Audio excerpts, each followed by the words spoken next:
Okay, good evening, everybody.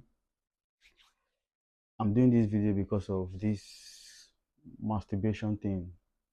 So, because the truth be told, I've heard so many negative things concerning masturbation.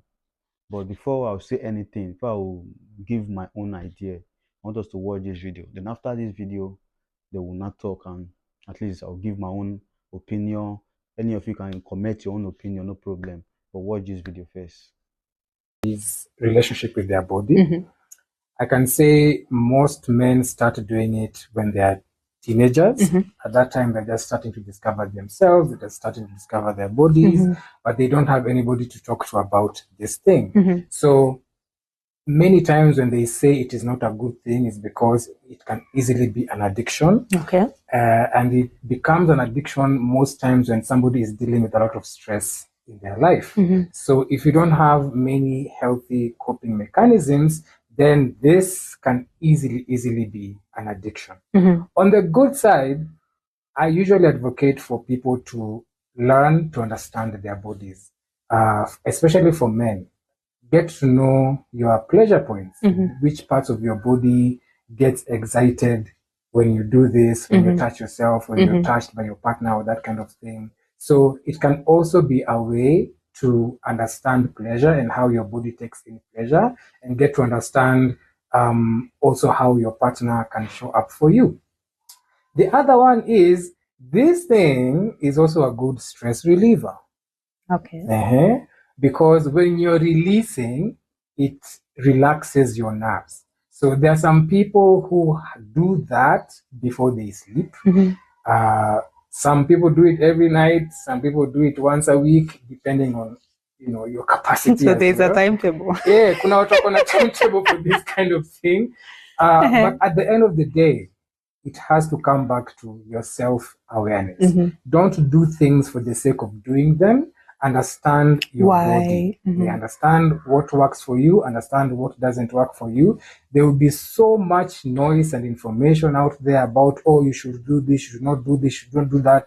But at the end of the day, you need to do what works for your body. So if this doesn't work for you, don't do it. If for religious reasons you're being told it's not good for you and you really believe in that, that's really very personal. There are people who feel nice when they're doing it and they don't have any side effects for them, maybe spiritual or mental or physical, then it's also okay. Scientifically, there's not been found any side effects for doing this, but sometimes it's said, like, when you overdo it, it might affect this thing to stand when it's come for you, when it's time to do the actual thing, because of the muscle memory, what you're used to doing by yourself. So at the end of the day, again, that has to come back to how well you know yourself. So if you know when you do this, then you don't show up very well when the real thing is supposed to be done, then maybe reduce it. If your body is strong enough, like some of us, then can do it every day. Okay, so there's a you've mentioned of religion, culture. I think sometimes is also how the society and how we have been brought up, right? In terms of us not having such conversations. There are actually people that are already judging us for having these types of conversation, but we are who we are, right? So someone just commented, I asked a question about it, whether it's good or bad, and someone talked of it's evil. Do you relate that to, like, it's the devil that is coming to your mind for you to do that, blah blah blah? Is that, or is it just a misconception? That is a misconception. There is no any attachment that is connected to religion in terms of this thing. If you look at many religions, they many times want to control how people navigate pleasure. So sometimes it has its goodness, it is healthy when you figure out how the best way or the right time to have pleasure. But when you become an adult, you are the one who is responsible for your body. Not your pastor, not your sheikh, not your imam, not your partner. You are responsible for your body. You have to make the right and proper decisions according to what works for your body. not everything works for everybody.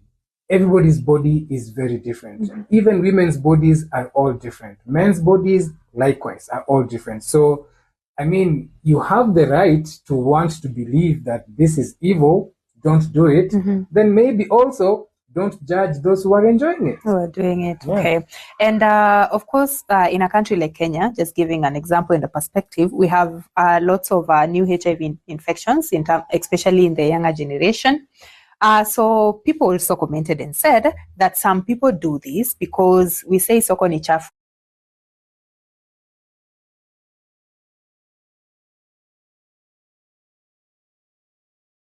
Yeah, like the people are infected, they know or they do not know, and you also have those with intentions of intentionally infecting people. So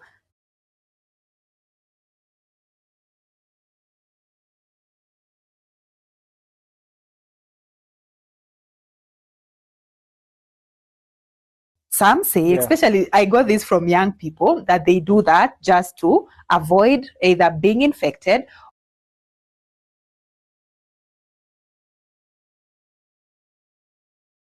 or just, let me say, just doing their thing. And sometimes also responsibility. Some say that women are also have lots of responsibility, especially if you're in a relationship. Your take on that? Well, if somebody is doing that to avoid health complications or being affected or infected by some of these sexual transmitted infections, I think that's a good way to protect yourself. I think if you asked me, it removes the stress of having to think about whether were you safe or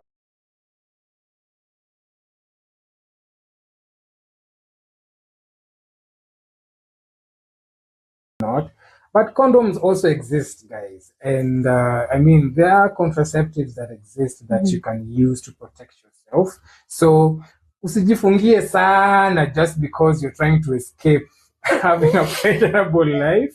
But at the same time, of course, we want to do things in moderation. So, if your preference actually is to get intimate with somebody and you're running away by doing this all the time, then you're not really living an authentic life. Of course, you're trying to protect yourself, and that's very understandable. And we need to commend you trying to protect yourself.